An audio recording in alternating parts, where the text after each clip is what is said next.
Welcome to the Doctors on Social Media podcast.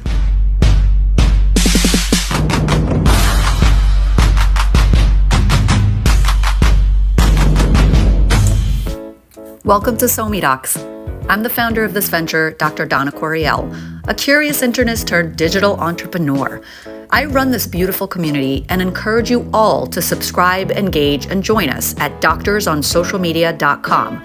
The following is a conversation we had with a professional in healthcare, now available to both watch in video or listen to through audio podcast. We hope it entertains, inspires, and ignites conversation. Don't forget to check out our other unique resources on our website, and of course, share this with your friends. Welcome, everyone, to another episode of SoMe Docs Conversations, where we chat really about anything and everything. But lately, we've been dissecting some of the SoMe Docs article writers, their articles. And it's been really fun. So if you have any article to publish and have circulated and want to chat about it on top of that, you can certainly do that at doctorsonsocialmedia.com.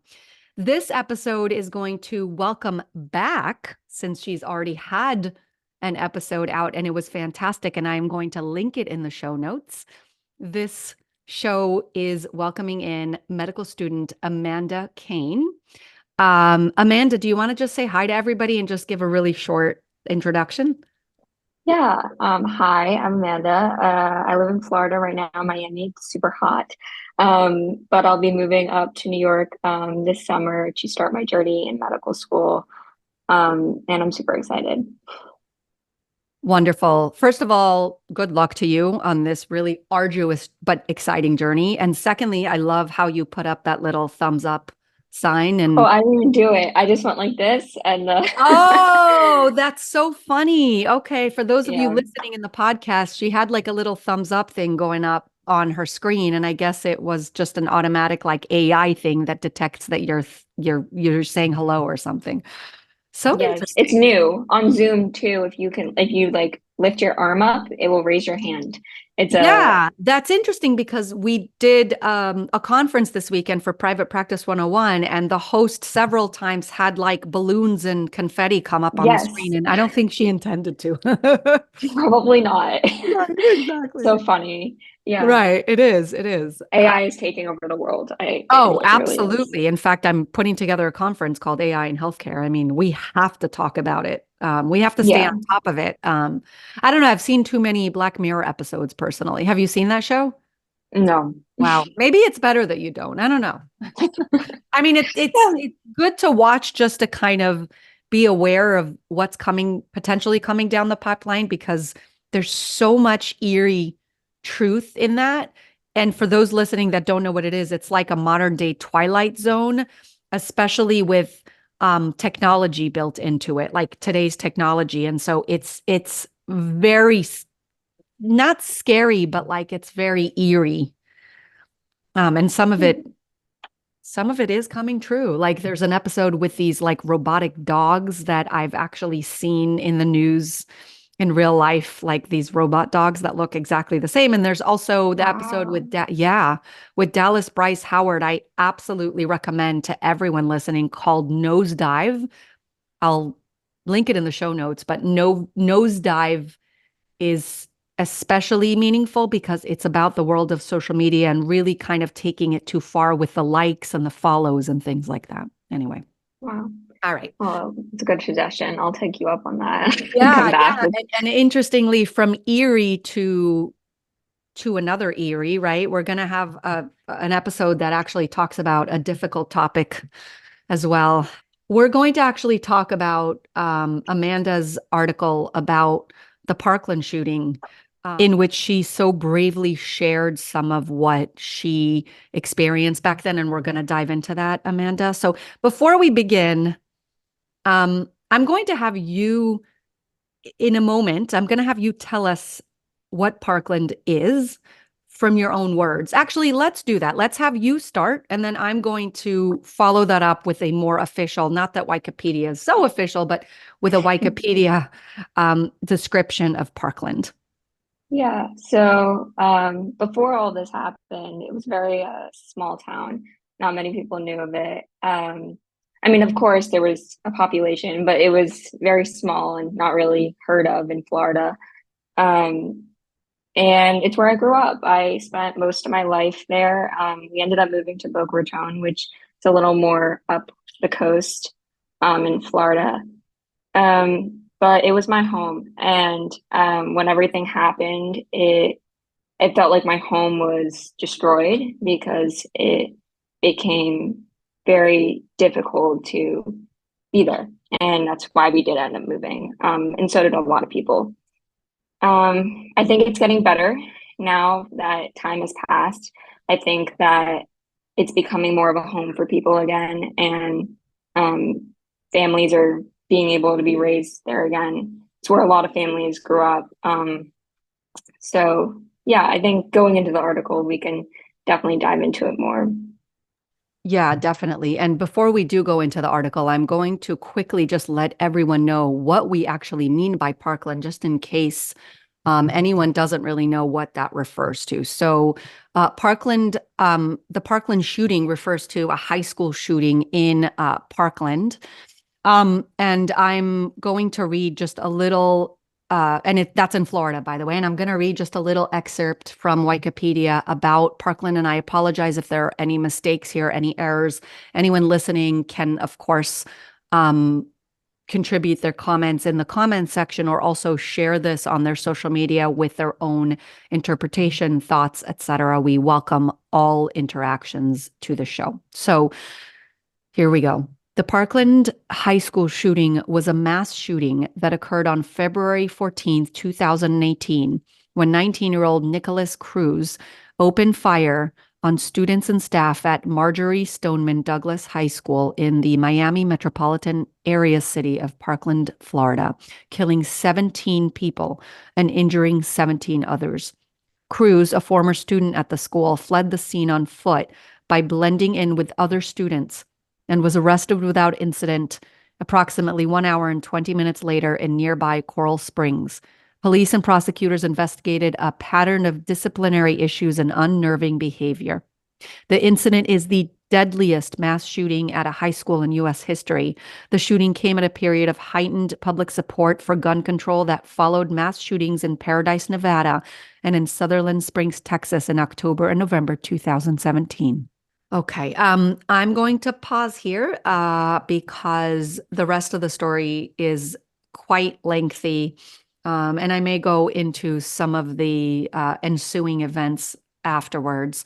But in the meantime, I am actually going to quickly share the screen so that we see exactly where Amanda's article is so that you can either read it. Of course, it's going to be linked in the show notes or follow along. It's, of course, on doctorsonsocialmedia.com in the content section. We have three arms. One of them is a content section, and it has a magazine in it. And so here is Amanda's article for you to look through. We're actually going to be talking about it without looking at the article this time, just because I want to see, Amanda a bit better and have her as a central part of this episode. Okay, so Amanda, if at any point, obviously, you get uncomfortable during this line of questioning, then please just let us know. I mean, I know that you're a strong woman at this point in your life and you've, kind of gotten over so much of it, but still, if anything triggers anything, just let me know and we can just move on. And of course, this episode is edited as well. All right. So, this is how your article begins. Code red, this is not a drill. An announcement that echoes in my mind even after all these years. Can you talk about that moment and that particular announcement?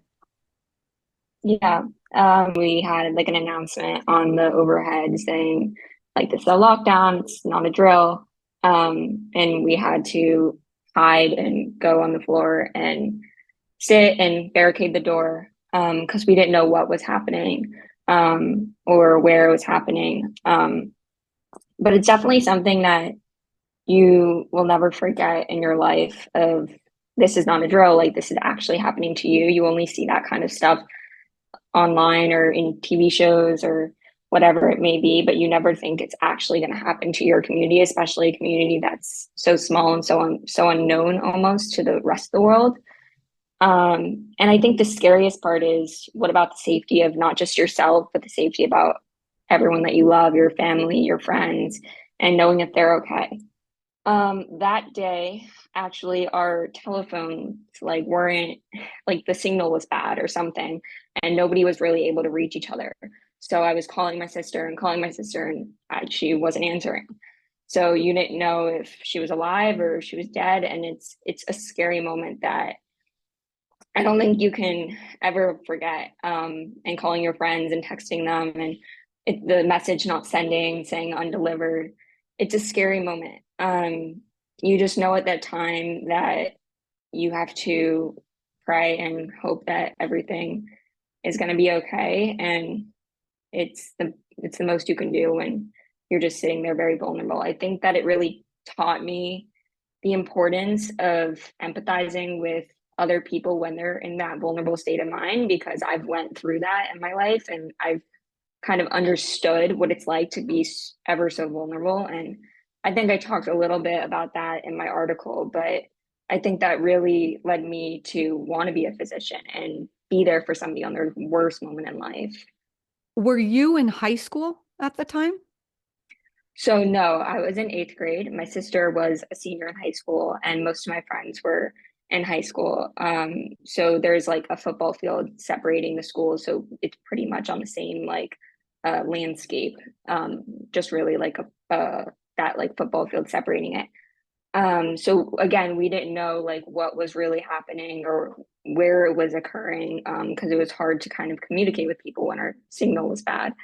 Um, so I was texting and texting, and I actually didn't hear from my sister until like 4 hours later, because we were sitting there for probably 6 hours that day, um, because we didn't know if he would cross over to the middle school at that time. So it was, again, it's something that you'll never forget. Yeah, I'm sure. I'm sure it leaves a mark on you. I mean, I can't even imagine it. Uh, right. With that football field separating you, I, assume that you would never, and plus I'm sure that you didn't know that this mass shooter was even in the high school originally when the code red came through. You probably had no idea what was happening or where it was happening. Yeah. Yeah, we didn't. We didn't until I think maybe it took like, I don't remember the timing of when we found out. We did end up finding out, but they didn't let us leave until like 7 o'clock that night because they didn't know what was happening, or like how long this would occur. And with everything that went on with the police, I think it was just up in the air of like if the police were inside, if they were outside, and there ended up being a lot of lawsuits and things going on that end. But it was scary for us and them, obviously, because we didn't know our shelter, we didn't know our safety at that time. Yeah, I read in some of the follow-up to the event that there was some investigation and a lot of resignations and maybe even firings of those in charge where it came to security, in terms of how they handled the situation. I don't really have the specifics of it, so of course everybody can read that in the news articles. You wrote, hiding under the table, calling my sister and friends with no response and not knowing what the future held. You never take life for granted unless you are in this type of situation. You told us a little bit about those moments just a few minutes ago. When you were under the table and hiding, did you get a chance to look at those around you? Were you guys making eye contact? Was everyone, feeling similar feelings? We'll be right back. Our Neurodiversity Conference is a conference about people who think differently. Take a listen to our Hey, lineup. it's Crystal, and I am so excited to be chairing this conference for and about neurodiverse physicians. We're going to talk about some of the different neurodiversities and how they can or potentially can impact your treatment plan. My presentation will be on sleep strategies for neurodivergent physicians. We'll talk about how the unique Gifts and challenges affect sleep. And I'm excited to share about mindfulness, how to quiet the chatter in your mind and feel more calm and present. Having a different brain predisposes you to problems and changes some of our novel treatments. In my lecture, you'll learn what those treatment options are, how they differ in people with neurodiversity, and how we can differentiate burnout from actual psychiatric illness.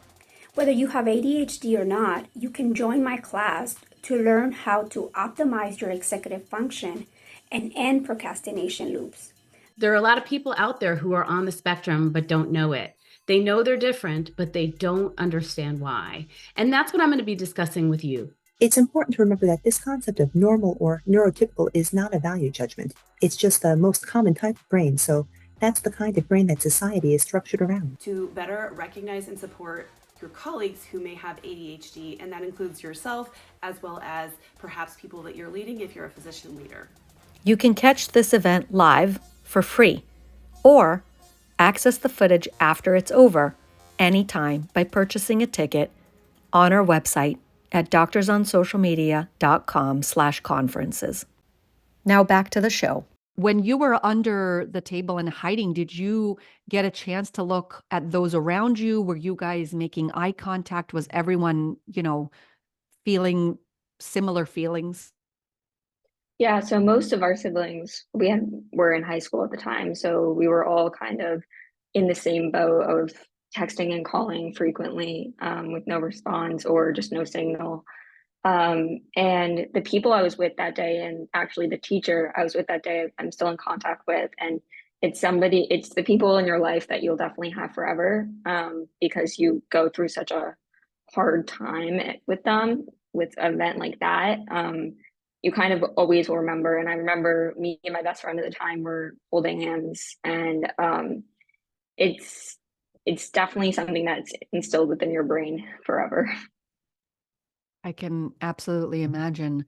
You wrote, "I lost my friend Jamie. I called her Jaime'le." Could you tell us about her? Yeah, she is a very special person. We grew up together dancing, and she was at my dance studio, and that's how we met. The year before, we were in a class together, and we used to go up the elevator. I wrote about it a little bit. She really helped me get over that fear, and she was so brave. She made me go in alone. She threw me in, and now I live in Miami, so we have elevators everywhere. I always think of her and her bravery and teaching me to be resilient in life. And she was just a very special person, and everybody should embody of what the type of person she was. How old was she? What grade was she in? She was a freshman, so she was 14. Okay. Were you 14 at that time also, or 13?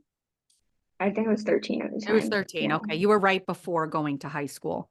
How did that go, the transition into high school for you? So very hard. The next year, I think they did the best they could with us. They really tried, but the security was, you have to have your ID. You can't get in if you don't have your ID. Very, very much, very strict. Definitely not a normal high school experience. A lot of my teachers were some of their classrooms during the shooting. So a lot of them were still they weren't completely okay. They still needed more time to grieve. And we had cops in our room. We had therapy dogs in a lot of classrooms, therapy pigs, therapy animals everywhere at lunch. Like, it just wasn't a normal high school experience. And I think that's what, also my sister just left for college. And I think that because of that day, I needed her next to my side all the time. I never wanted to not see her again, because I just, the thought, like, what if? So when she left, I think that also kind of put me in a very bad mental headspace. And then going to high school every day with therapy animals and not really having that normal classroom experience or high school experience in general, because there was news everywhere every day. Like, it was just so abnormal to be able to go to high school like anybody else. And it was my freshman year, so I was already in the new type of situation. So it led me to be very sick, and I thought like I couldn't really control anything in my life. So I was like, okay, I can control what can eat, and I can control what I look like. And I was already a dancer all my life, so having that like perfect body and being as skinny as possible was always something that I strived for because it's what dancers, ballerinas look like. So I really got sick and I lost like 35, 40 pounds, and I was so sick that I almost went on feeding tubes. Like I was literally lying in almost my deathbed. I was very sick. We'll be right back. Hey everyone, Donna Coriel from SoMeDocs. SoMeDocs has just newly released its Side Venture series. It joins a stellar lineup of other fabulous video and podcast series, including Entrepreneurship in Healthcare, SoMeDocs Conversations, and more. In fact, we're working with our members to create more interesting and unique shows to share with you. But if you're interested in side ventures, we do also have a Facebook group that's been built just for doctors that are curious on what else. Check out the Facebook groups that we manage at doctorsonsocialmedia.com/our-Facebook-groups. I'll see you there. Back to our show. Almost went on feeding tubes. Like I was literally lying in almost my deathbed. I was very sick. So I had to leave school for a period of time and get help and get better. And that also kind of steered my high school experience in the wrong start. Because I was already dealing with a lot, just going to school and not having that normal experience. And then I was dealing with my eating disorder, and it kind of was all in 1 year. And it really put me on a bad start to high school. You wrote, "This day, February 14, 2018, really changed my life. It changed my perspective." So is this event responsible, do you think, for the health decline that you so openly share in the article?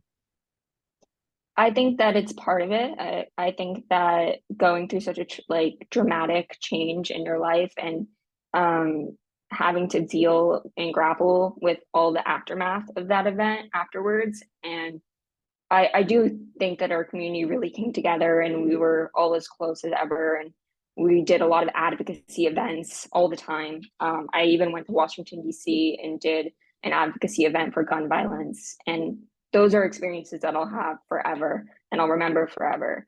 But again, I think that it did kind of steer my health in the wrong direction because it wasn't the normal freshman year. Everything was just sad all the time, and I think that led me to become sick.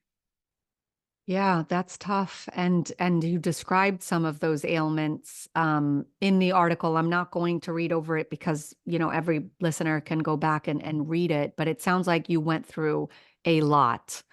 And so these next two quotes I'm going to highlight separately because they're part of your comeback. I like that we're going to actually stress the comeback from this difficult time in your life. You write, quote, "My history as a teenager was my pavement into medicine." That's so beautiful. Can you talk about that? Yeah. Yeah, like I kind of mentioned, but I'll go more into detail. I think that all of the health battles that I struggled with and the eating disorder that I had to overcome and being away from home, number one, that taught me independence. I think I was 14, 15 at the time, having to seek help and almost going on feeding tubes and really having to fight for my own life. And even though the physicians and all the providers were there to support me, it was really me who had to make that decision of, do I want to get better or do I just want to decline even further? And I'm so grateful that I had the support of my friends and the people around me. The people that I met when I was getting better are the people, they're going to be my bridesmaids one day. Like they are still my best friends.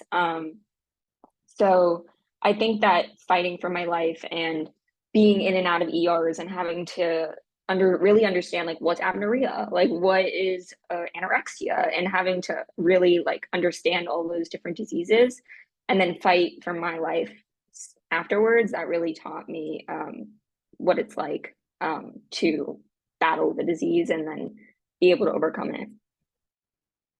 It sounds like you are going through a really hard time at such an early age.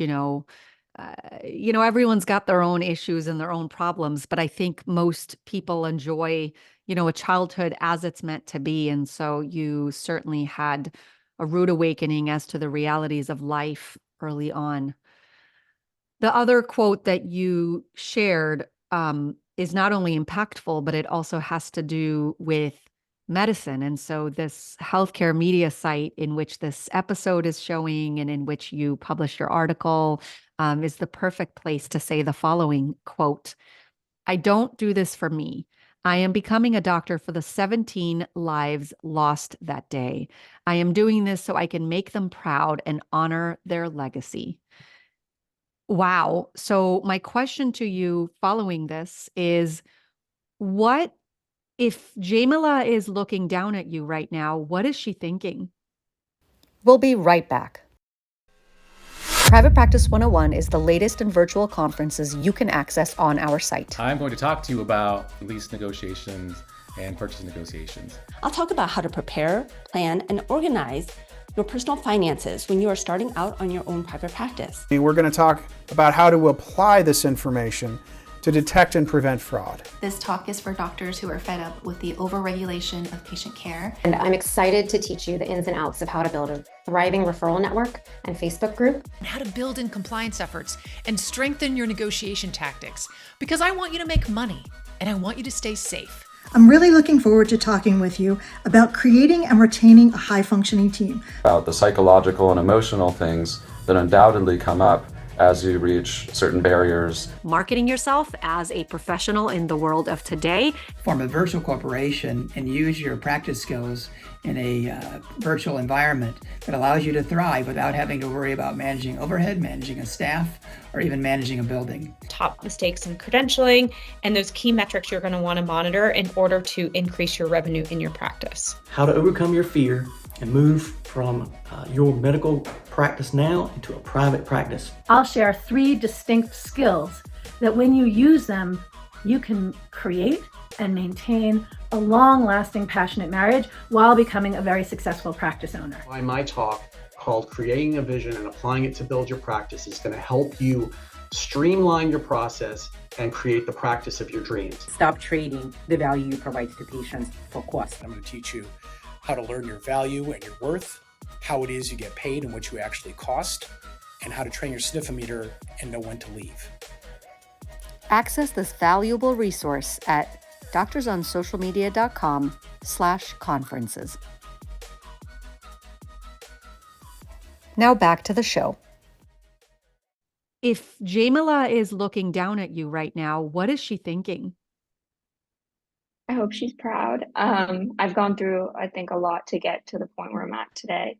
But they deserve to have lived their careers, and a lot of them had such aspiring goals in life. And Jamie used to talk to me all the time, wanting to go to college, and we would talk about our life plans afterwards and how she wanted 1 million dogs.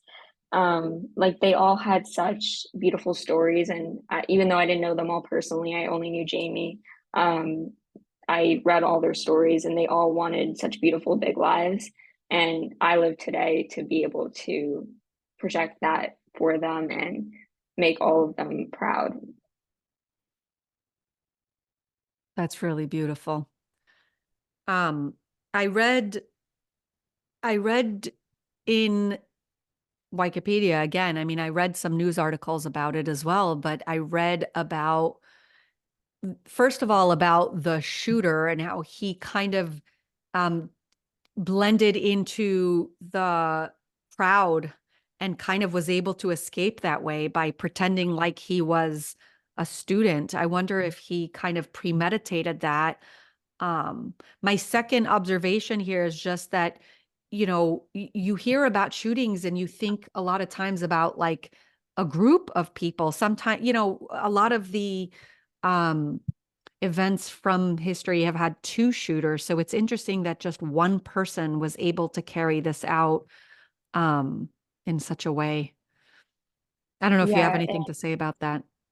Yeah, he actually was a former student at Douglas, so I think he still had like the idea, and I don't think he was much older than the seniors that were currently a senior. I didn't really read much on him. Muchly due to my hatred towards him and how much of pain he caused so many people and so many lives affected. So I tried to steer away from kind of highlighting him and really highlighting the lives that were lost that day. Yeah, that's a good point. So you did not know most of the people or all of the people that were lost except for Jaime. Did you meet Jaime at the dancing, and what type of dancing was it? Yeah, so we did a lot of types of dancing. We would be at the studio for hours. But she liked lyrical, she liked jazz, she liked everything. She was good at everything. But we did company dancing together. So we would do like performances and we would go around to different places in Florida. Like we performed at the Dolphins game, we performed at the Heat game, like all these different types of events. Um, but yeah, we would really do everything. It wasn't just like ballet. Is there anything that you want to leave the audience with regarding either the event or your future as a future physician or both? Yeah, I think, like I kind of mentioned, life is really precious and you don't really take it all in until you have such a big event like that in your life. Tell the people and text your family, text your friends that you love them a lot. That was a big quote that went around by somebody who lost their life that day. Joaquin was his name. And my sister was actually friends with him and knew him. So a big thing to kind of take away from all of this is you never know what tomorrow may bring. So live every day to your fullest. And I want to go into medicine to make an impact on a lot of lives. And yeah, that's my biggest takeaway. Yeah, and I also want to let the audience know that you've written an additional article, so they can absolutely check that out. It's called "From Patient to Future Physician: Being on the Other Side." And I even believe off the top of my head that you have another article that's going to come out in a bit. I just don't know 100%, but I have to check. So you absolutely can not only check that out, but I will add it to the show notes. If you are listening, Amanda does have a profile in our student directory and can absolutely be contacted. There's an inquiries box there. So feel free to do that. I'm sure that she would love to also read any of your positive comments that you leave on this show. We'll both really appreciate if you can share this and sort of spread the word. She's doing really, she represents so much light. And I use that word intentionally because of our last episode where we talked about going from the dark to the light. And I, of course, put in a little bit of a tangled, tangled thing because I love that song. But you represent so much light. And I think so many people that are listening can probably identify at least with pain, because all of us have our own definitions of pain and of struggles and what we're going through. Have you felt that you have made a difference in anyone's life just through not only the struggles that you've been through, but through conquering those struggles? Yeah, I've s- very, I've gotten a lot of messages from people that were like, I didn't resonate with your entire story, but a part of it, I struggled with body image when I was younger, or I've struggled with um, something with confidence or something in that vicinity. And I share my story because I want other people to resonate and I want other people to feel like they're not alone. I think a lot of life and even social media just shows the great things in life and all of the positives. And it's important to show that people struggle and people can overcome the struggle and you're not alone in whatever you may be battling with. And I always like to lend a hand when I can and really help people make it to the other side because it's a really hard journey. And whatever you might be struggling with, you're definitely not alone. There's someone out there that's struggling with the same thing or something similar. Right. Amen. And I think you're also a testament to kind of being able to pick yourself up from your struggles and whatever cards you've been dealt and sort of making the best of what you can. I mean, you've surpassed what you can. I mean, you're on your road to becoming a doctor, and that's really exemplary. So I applaud you and your efforts and everything that you do. I hope that you continue to really do amazing things. I also hope that you continue to put things in perspective and not sort of hold on to the perfectionism that so many of us, especially ones that go into medicine, hold on to. And that sort of really hits us sometimes. So really just keeping things in perspective is so important in life. And I cannot wait to see what else you bring to the table in your future. Oh, thank you. I love the point about like perfectionism and keeping things in perspective, because I think if I learned anything during my master's this year, it was to learning to grow from failure and come back from it and learning from your mistakes. A lot of people are so prone, I mean, so against to, having any sort of setback or any sort of failure.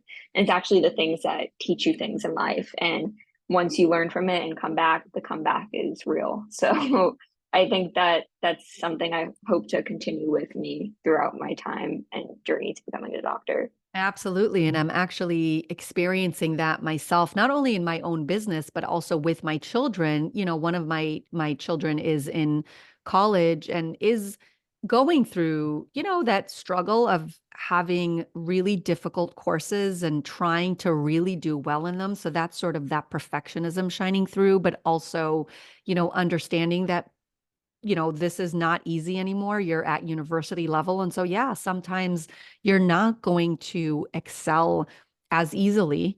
And sometimes you're going to fail, whatever failure means. It doesn't mean that you're getting an F. Some people, fail with a B or a C. But the point is that it happens and that you can pick yourself back up and you can still do well. And at the end of the day, we're all human. And we all, as long as we try hard at what we do, we all still have a chance at success. Yeah, I think work ethic and persistence against troubles in life. I think that's way more than any perfect grade or any perfect thing in life is. It's much better to have a work ethic and the persistiveness within you to be able to conquer battles. And I I even suggest people when they get not suggest, but when people get a B in college for the first time, I tell people all the time, like, that's good. Now you can see that it's okay to not have the perfect GPA and the perfect everything in life. It's a B is not going to hurt you. It just teaches you what can you do better next time, and that'd be my advice for your son. Yeah, it's wonderful. And thank you. And I will pass that on to my son. And also, it carries on with us. It carries on in our lives. For example, a lot of women, like as you were talking, I was just thinking that perfection of forget medical school, but even just becoming a parent, right? A lot of us, let's say, become mothers. And for example, like breastfeeding, a lot of women have difficulties with breastfeeding, but it's that like strive for perfection where we have to do it. And we cannot have it any other way that makes us that thumbs up is going up again. Oh my God. Yeah, it did. That's so funny. But that striving to perfection that, pushes us further and that we need, but where we need to really still protect ourselves and remind ourselves that we're human and that not everything goes the way that we think that it should go. So again, thank you for joining us on this episode. And I wish you the best of luck in your future endeavor as a future, hopefully, trauma surgeon. Yes, I'm hoping. I really like burns, so I might do burns and a trauma fellowship. We shall see down the line. Wow, that's major stuff. So best of luck. If you're listening to this episode, of course, if you're listening to this episode and you enjoyed it, please consider sharing it on social media and tagging SOMEDocs. That's SOMEDOCS. And please feel free to comment place your thoughts in your share and interact with us. So thank you, Amanda Kaine. Thank you for having me. It's always a pleasure talking to you. Thanks so much for listening.